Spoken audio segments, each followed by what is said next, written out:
Welcome to the Not in the Job Description podcast. I'm Scott McLaughlin. And I'm Chris Kiernan.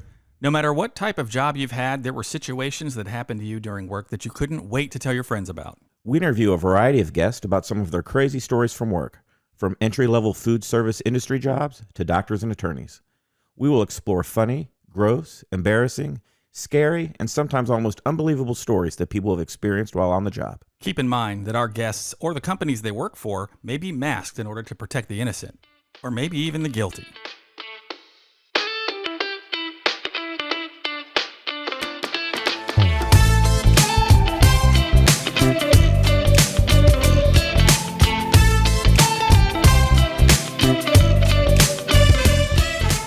On today's show, we're going to talk about work, but we're also going to talk about how Chris and I got to know each other. And I think it's just interesting, our beginnings, because, I was a kid of the 80s, and I found out very early that I was born, first of all, to a 40-year-old woman, and I was kind of raised by wolves. Like, by the time my parents got around to taking care of me when I started hitting that 8, 9, 10 age, they had no interest in, putting in a lot of rules and criteria. My sisters used to complain all the time. Like, I was the only kid in kindergarten asking the other kids, like, hey, man, did you guys watch Quincy last night? And they would all look at me like I was crazy because they were all in bed by then. But I had like a 10:30 curfew then. It was one of these things where I was kind of rudderless growing up. And so I often held all kinds of jobs. And I held a job at a mall steakhouse. And that's one of the ones where I met Chris Kiernan at. And Chris, I know that's when you and I met, but what was your story growing up before then? Yeah, a lot like you. My parents weren't as old as yours, maybe. Typical child of the 80s, divorced parents, same kind of thing, right? Like, there were definitely strong rules in the house, but like any other kid, I learned to kind of circumvent things. One of those things was by getting a job. So I just always told my dad I was at work, whether we were maybe out and about, driving around and getting into trouble or not. I may have started the day at work, got off at 8 o'clock, but then we would be out till midnight or so, right? But there were times at this mall steakhouse where we actually did work, till 11:30 or 12 on a really busy day. You and I were dishwashers. Yep.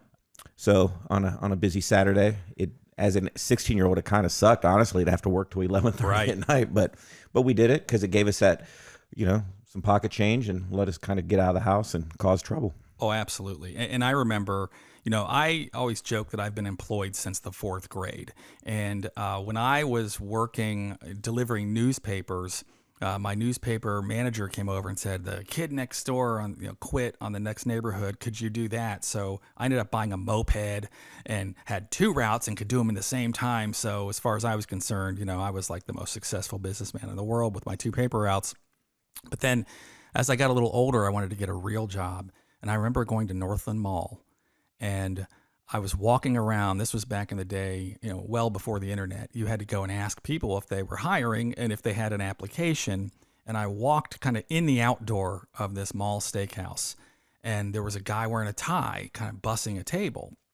So I walked up to him and I said, "Excuse me, are you guys hiring?" And he looked at me and he said, "How old are you?" I said, 15. He goes, "Sorry, man, you got to be 16 to work here." And I said, "Yeah, I'm going to be 16 next week." And he stopped what he was doing. He just was wiping the table. He stopped and he looked up at me and he said, "So you're out a week early before your 16th birthday looking for a job?" And I said, "Yeah." He said, "You start Monday." And that's how I started my employment at this mall steakhouse. I have a very similar story. My birthday's in September. I showed up there over the summer. Same thing, right? It's not like today where they can just go online and apply. So I walk in to the same steakhouse, probably the exact same route you took, asked for the application. I did not get it from the manager. I think I probably just got it from, one of the workers or something. Go home, fill it out. I bring it back, and he goes, "Oh, I'm sorry. You have to be 16 to work here." So I said, "Okay, no problem." Go home. I show up the day after I turned 16 with this old crumpled application. The same app that's been in my room, probably had, Cheerio stains on it or something. And I walk in and I ask for the manager, and who happened to be the same manager that you dealt with. I gave him the application and he goes, "Whoa, this thing's kind of beat up." I said, "Well, I picked it up like 4 months ago, but I wasn't 16 yet." He goes, "Oh, when did you turn 16? I said, "Oh, yesterday." He goes, "And you hung on to this application that long?" "Yes, sir." He goes, "All right, we have a training class starting next week. I'll get you on it." So yeah, Very, very similar. I think he was a good manager because he was looking for the kids that wanted to work. Right. Well, I'll tell you, I'm not, I don't know if this is going to be a problem or not. I hope not. But the guy's name was Jay. And we're not mentioning the name of this mall steakhouse, but one of these still exists today. And it's owned by Jay, who hired both myself and Chris, back in the early or mid 80s. And, I've had a chance to go and talk to him. He is one of the most professional, nicest guys you've ever worked for. He expected and demanded things to be a certain way, but he was always very fair, just a really good guy. But I'll tell you what, Jay didn't stay at the mall steakhouse we were at for very long because we had a whole cast of characters that would roll through there. And, this steakhouse at that time was owned by this giant company named General Mills. And General Mills owned all kinds of things. And I remember, at least when I was at this steakhouse, not only were we kind of like Lord of the Flies as far as, how things worked with the politics, with all the kids working there, but there was absolutely a method to the madness. I mean, they started you bussing tables. And then after you got to learn the speed of bussing tables, you could go work in the dishwasher area. And that required not only the speed, but a lot of coordination. And so you learn how to get through that stuff. And then if you were wanting to move forward, you would move to the grill or to the hot side or the cold side. So they had all these different things. And it was actually very well organized. And it gave you something to shoot for. So lots of early learnings as a young person at this mall steakhouse. Yeah, that's right. I started same thing, right, as a busboy. When I started, you had already been there for probably 5 or 6 months, and you were the dishwasher. And I remember my very first day. It was Halloween, October 31st. Start. I'm a busboy. I take the bus tray back, and I'm 90 pounds. I could barely lift this bus tub because those plates were big, giant, heavy plates, right? So I'm struggling to lift this thing up there, and you were the dishwasher in the back, and you're just like, who the hell is this kid? Can't even lift this tub here. So, but yeah, that's right. So then quickly, I'm a dishwasher, and then I thought I was the shit at that point, right? When you got from busboy to dishwasher, you kind of thought you were it, and then ultimately, when you become on the cook side there, then you really think, you were able to really look down on those dishwashers. Yeah. Right. But I think that's where our bond really started, is once I kind of moved up to dishwasher, and then we worked together a lot. And there was a method, right? You had the thrower that was loading everything. Yep. Then you had the catcher on the other side that would take the dishes and put them away. And there was this one, the sort table, where you had to sort all of the silverware. And one of the funny things Scott and I used to always like to try to do is just take these knives and throw them and stick them into the ceiling. It was one of those drop ceilings. So, it's almost like a styrofoam kind of board there. So we would throw them up there and they would stick. Well, gravity, over time, those things would just come falling down, and you always hoped it was when the next guy was there sorting the silverware, right? Then a steak knife comes down and about cuts his ear off. Well, yeah, that game was really fun. And we always did it because we thought it'd be funny if it just scared somebody, because these things would hit these big steel trays that you were working on. But there was a guy from the Catholic high school who worked there, and I don't remember his last name, but his name was Steve. And he came around the corner, and he had about an inch gash on the top of his head because one of those knives cut him open, and he was bleeding pretty well to the point where we were like, okay, the knife game is over. Right. Yes, Steve was one of those guys. We worked with him. He wasn't our favorite person, but whatever. We got along, and I didn't have a car, and I would always have to bum rides off of somebody. So one day I talked him into giving me a ride home. It was out of his way. He didn't really care for me. I didn't care for him, but I talked him into giving me this ride home. Well, I left my work shoes in his car. And the problem is, when you're a dishwasher, you're wet. You're always wet. Oh, yeah. The water, there's water on the floor, your pants, your apron. Well, and I had these same pair of shoes by this point for like a year and a half that I'm there. And they're stinky and nasty. And I left them in his car. And like the next shift, we were both working at the same time a few days later. And he came running and, get these damn shoes, man. They stunk up my car. Because I had to take my car somewhere and have it like cleaned. It smelled so bad. Yeah, I will tell you, we had a prior podcast where I talked about almost getting a job at Taco Bell. And the one thing that stuck in my mind that made me say no was the smell of not only the shoes, but also of the shirt and kind of the apron that we had to wear. These aprons, they were kind of thick, And when you're doing dishes and you're getting people's food all over you and water, and it's just so gross, and you're all of 16 years old, then you go home at night and you don't get home until midnight, and you have to be at school the next day at 7:45. It's not like you were, throwing all your stuff in the washing machine.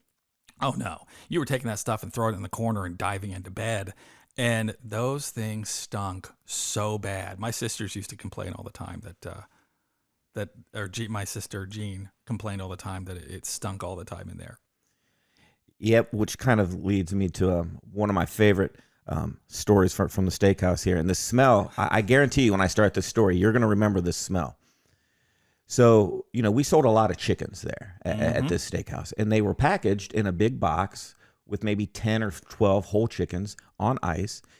And this box would set on this roller kind of container thing that would catch, as it thawed out, it would catch the blood Right. and the guts and the nastiness.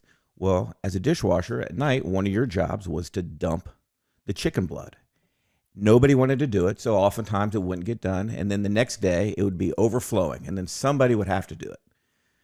And the smell, it was horrible. So now here again, I'm 95 pounds. I can barely lift this thing. So imagine it's like 3 feet by 4 feet, maybe 4 inches deep, filled to the rim of chicken blood and guts and nastiness that you have to dump into this drain.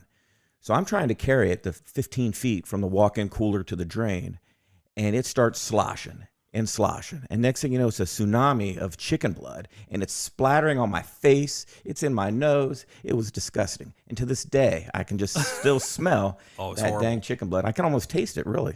Yeah, it was horrible. There were a lot of things that we were stuck having to do there because you're in a environment with food, and food just decays over time. And when you're working in the back and it's really nasty, and you have to clean out all the grates from the floor where things have fallen in. It was just a dirty job. I don't think Mike Rowe would have liked that job. It's that dirty at times. But I remember some of the characters you would come across. And it'd be interesting to talk to Jay, the sole owner of this leftover mall steakhouse brand.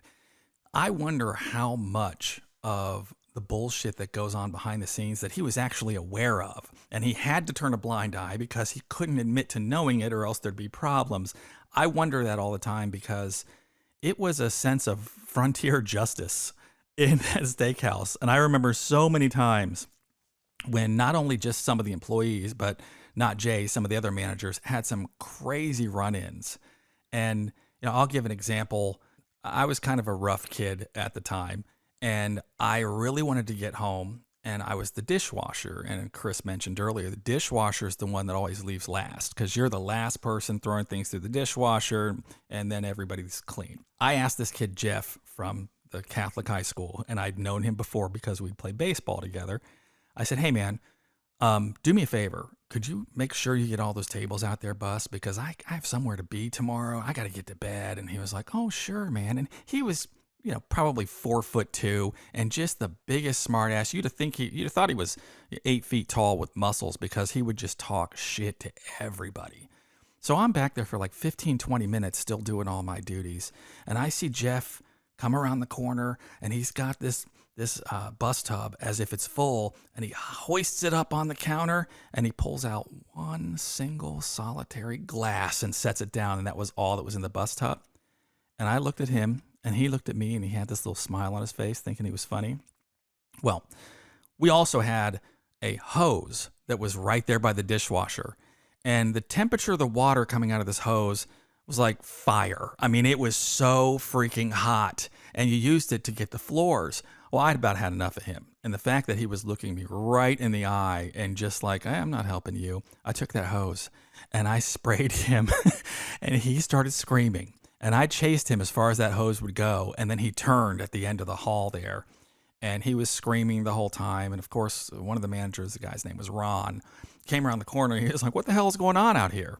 And immediately Jeff's ratting me out. He sprayed me with the hose. He sprayed me with that hose. Oh my God, I'm burned. And he pulls his shirt up and it is bright red. His back is bright red. And Ron said, well, why would he do that? And he goes, I just took a bus tub back there and it wasn't as much stuff in there. Ron looked at me and I said, "That's what he brought back." And Ron looked at Jeff and just went, "Huh, how about that?" And walked back in the office and closed the door. There was so much frontier justice. I think if something like that happened today, it might be on the news, but that happened all the time. I mean, there were so many instances where those kind of things happen. There were some guys from another high school. This was just a complete amalgamation of cultures and high school and of different socioeconomic backgrounds. A lot of these people, their parents made them work, and some of them like they had to work because they wanted to live. And we would get into it with people all the time. And there was this guy, Curtis, and Curtis was a really nice guy. But, you know, sometimes we would get mad at each other. And so we would have to box. And it just so happened that one time Curtis came around the corner. I don't know if we bumped into each other, but it was just on. So he dropped what he had, I dropped what I had, and we started boxing. Well, we weren't like boxing to knock each other out necessarily, but, you know, we would punch each other and it would be pretty hard. We weren't always going for the face, but we were always kind of going at it. And I went to throw an uppercut on Curtis. And I tell you what, I'm wearing like some black suede Pumas that I'm on this real slippery wet floor. And I slipped when I went to throw this uppercut. And as I was falling, I connected more square than any other punch I've ever thrown in my life, right with his balls. And I'm telling you, I felt so horrible because he let out a sound I've never heard before. And he hits the ground and I'm going, "Oh my God, Curtis. Oh my God, I'm so sorry." And all he's doing is he's trying to inhale. Like he can't inhale. And he gets on his hands and knees and he crawls. And I'm telling you what, these floors you do not want to be on. He crawls back to the break room, not break room, but like the bathroom floor that we had for employees. Like you could get syphilis from the floor very easily. It was horrible. He crawls back there and just falls on his side. And he was back there for about 15 minutes. He said he couldn't breathe. He thought he was going to die. And I felt horrible. But that kind of shit happened all the time. And I always wondered again, do the managers know the kind of crap that goes on around here? Right. I know you mentioned Jeff earlier. I remember there was a time, I think it was you and him were actually getting into it. And I was down at the catching end side of the dishwasher, and you're chasing him, and he goes running by, and I just stuck my foot out behind me and tripped his ass, and we had a mop sink in the corner, and he ended up like upside down on his head in this mop sink, and then, of course, you catch up with him and laid a few blows on him, I think. But yeah, it was just, like you said, frontier justice, and you know, I knew you were after him, so I did what I could and just stuck my foot out and tripped his ass. So. You know, coming back to think about this, I don't know if I was a manager and I was watching my younger self. I think I would have fired myself. But the thing is, I was a great worker. I always got things done. We were always spotless. But man, did I have a problem when people weren't pulling their weight. I really had a problem with that. Yep. And then, you know, you and I kind of started developing maybe our funny side while we worked there. And I remember the time that we were both working, super busy, but we thought it'd be funny to just take our pants off and just do it in just our underwear and apron. And Yes. so the one manager, she comes around the corner to make sure that everything's going okay. You know, she's checking on stuff. She hooked the corner. We just kind of looked at her and smiled, gave a little wave. She turned right back around and went to the front. I'll never. Her name was Janet, Right. and it was so funny because we were pretty much left alone when you and I were in the dishwasher area because the place was spotless. Right. It was clean. There was nothing else to do. We just ran like a well-oiled machine. And it was so funny because she was like a management trainee at the time, wasn't she? She was, and I actually think she may still work with Jay at that. Oh, that's funny. At the one that's left. So yeah, and great lady, but I'll never forget because I think she had to work a little bit harder, she thought, to be that much more professional because she wasn't that old. I mean, she was Right. a younger lady. And so she needed to kind of establish herself as a manager.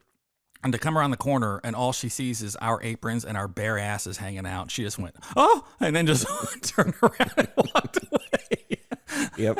And yeah, and she left us alone, I think, probably for the rest of the shift. I'm Yeah. sure at some point she made a point to tell us, "Hey guys, maybe you should keep your pants on back there." But, you know, that's the kind of stuff, again, you talk about in today's world. You couldn't yeah. get away with that, right? Oh, that would be front page news. We probably would have been the poster child for HR. Oh, the absolutely. stuff that we used Yeah. to do back then.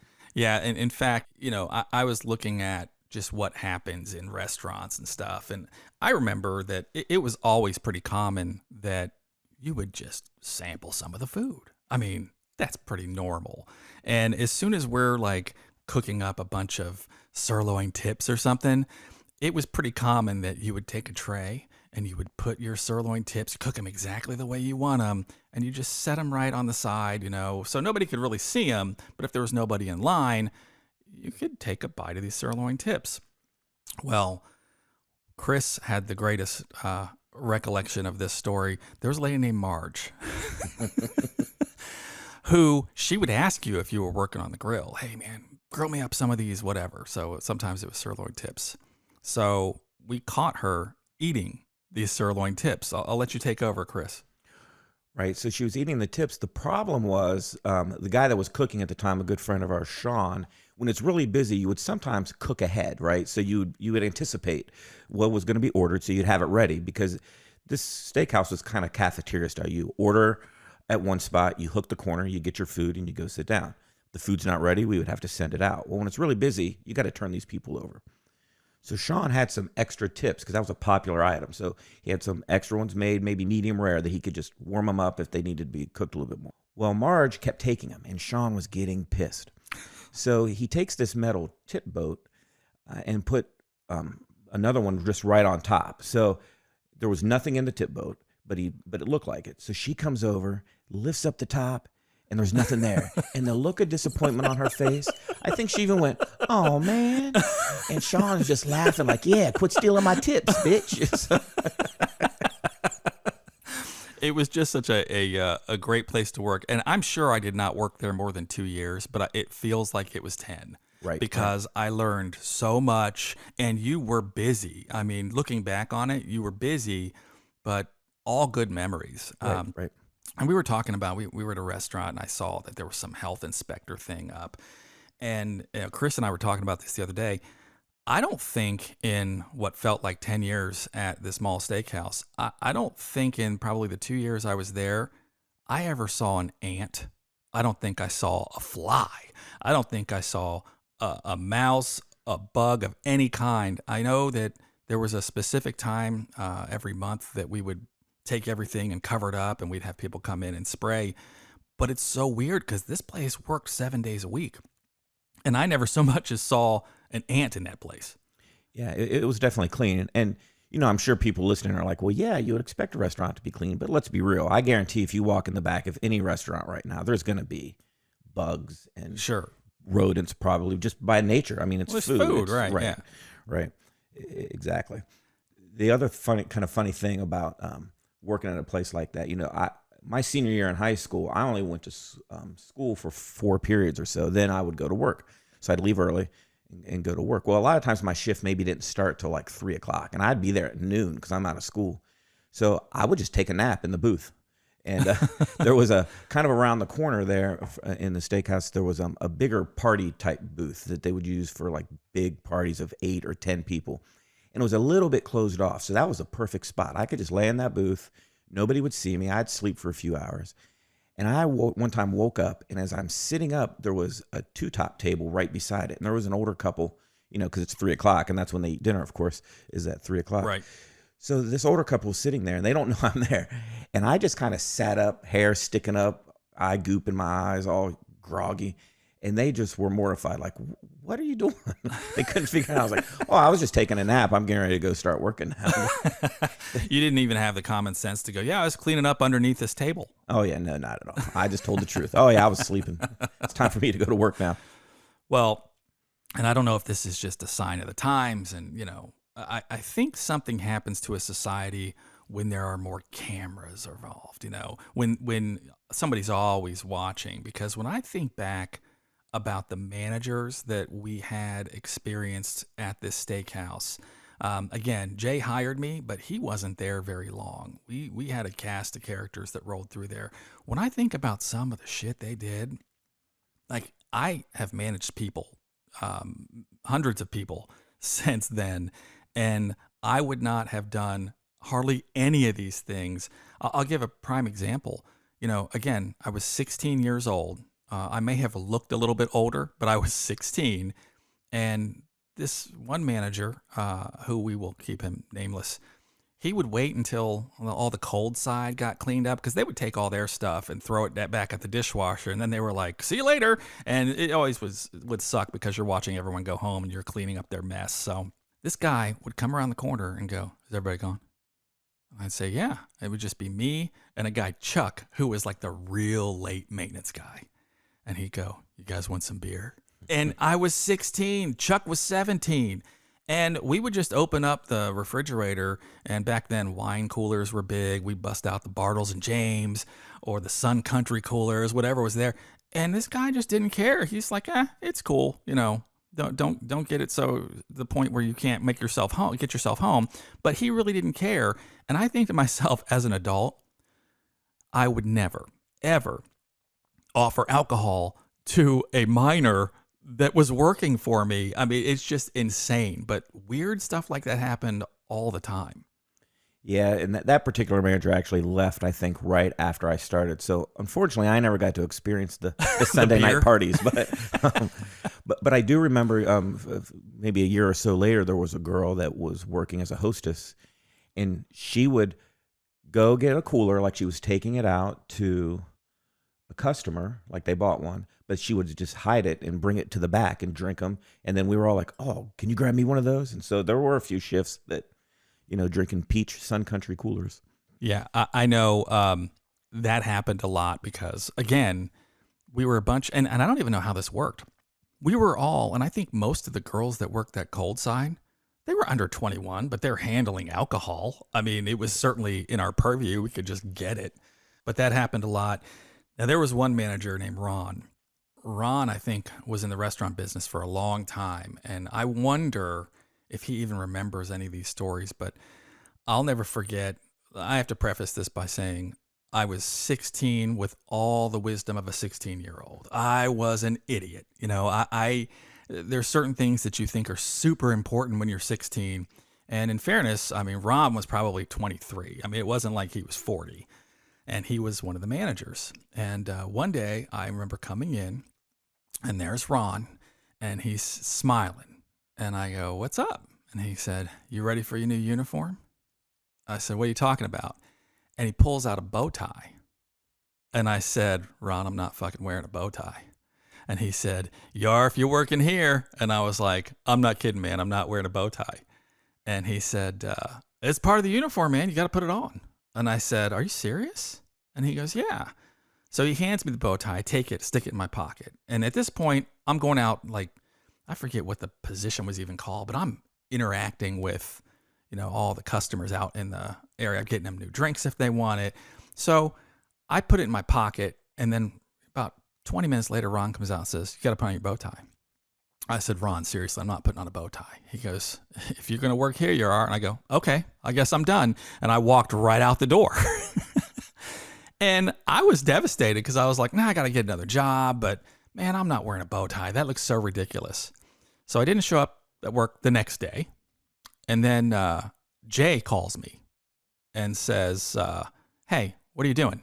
You're supposed to be at work."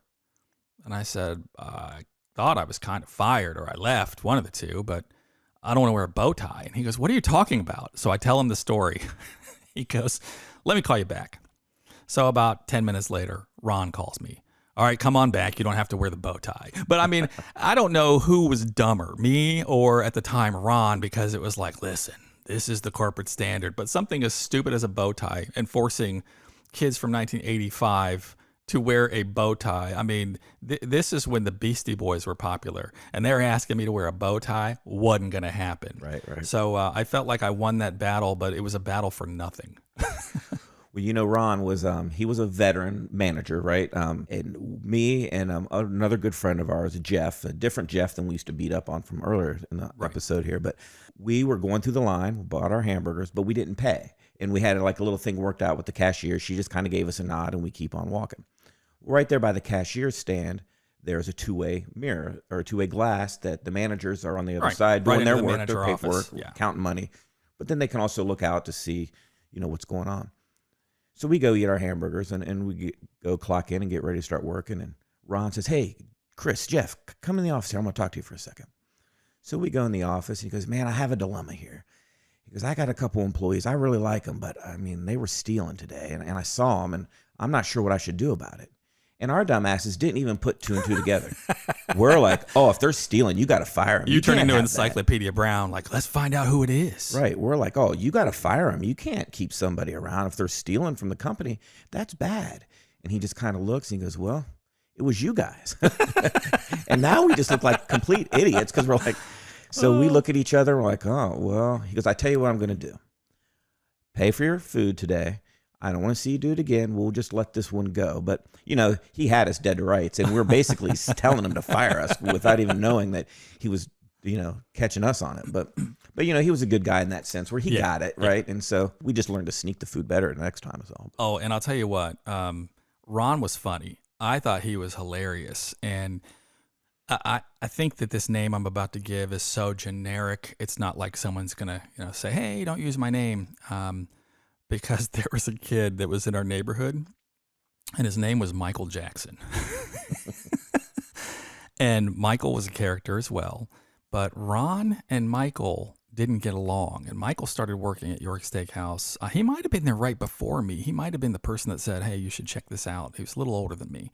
And I remember Ron and Michael they would constantly pick on each other. And at the time, Ron had a giant Soul Glow afro. I mean, it had all kinds of hair product in it and everything. And it was big. And Ron used to joke that he had such big shoulders because he worked on his hair so much. And that's where he got his workout from lifting his arms all the time. Well, one day, Michael called Ron a big Jerry curled MF. So Ron did not take nice to that. And I think Ron, even being the manager, was just like, oh, okay, well, if the gloves are off, then here it comes. So Michael's father worked at Coda, and which is the bus company in central Ohio. And he worked there, and Coda was going on strike. And Ron, I'll never forget this, because Ron was just leaning back in that manager's chair, and he had the door propped open, and I'm sitting there talking to him, and here comes Michael Jackson. And he was like, Michael Jackson. And Mike was like, hey, what's up, Ron? And he goes, hey, man, doesn't your dad work for Coda? And he said, oh, yeah, he does. He goes, damn, it's going to be a lean Christmas at the Jackson house, huh? Now, I'll tell you what, I laughed so hard. Michael looked like he was punched in the face, and those guys almost came to blows right then and there.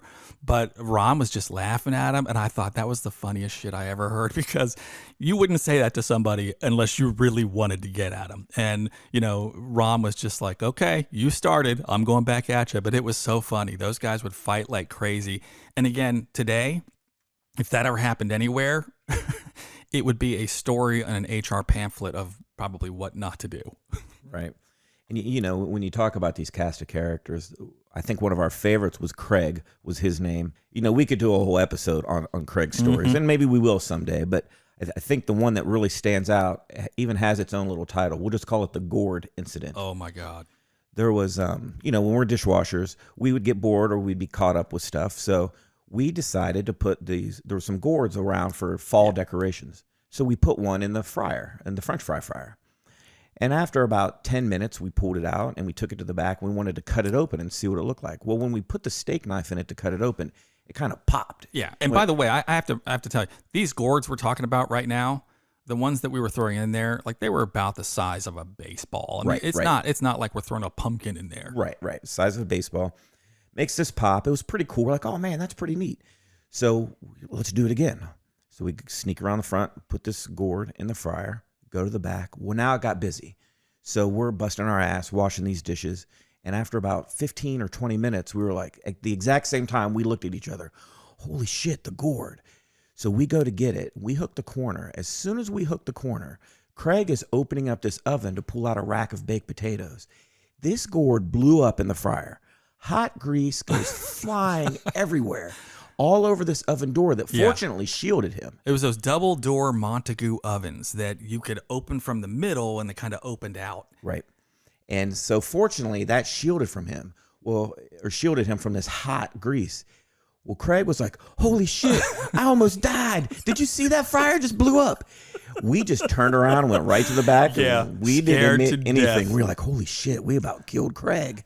Yeah, I've never been so happy for an oven door to block something, because that was crazy. But that's just proof. Like, an idle mind is absolutely the devil's workshop, and Right. we had plenty of it at this mall steakhouse.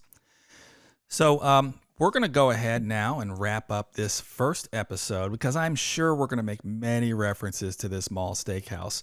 So what have we learned today, Chris? I think we've learned a few things, right? We've learned that at 16, managers will sometimes sneak you alcohol. That is true. I know I learned, do not throw gourds in a hot fryer. Correct. You Not a might good melt thing. somebody's face. Yeah. So I'm sure we're going to have even more stories about this as time goes on. And that wraps it up for this episode. So for Chris Kiernan and Scott McLaughlin, we're saying we'll see you at work. Thank you for listening to Not in the Job Description podcast. If you have a story you would like to share, please let us know by sending us an email with a brief description of your story to stories@notinthejob.com.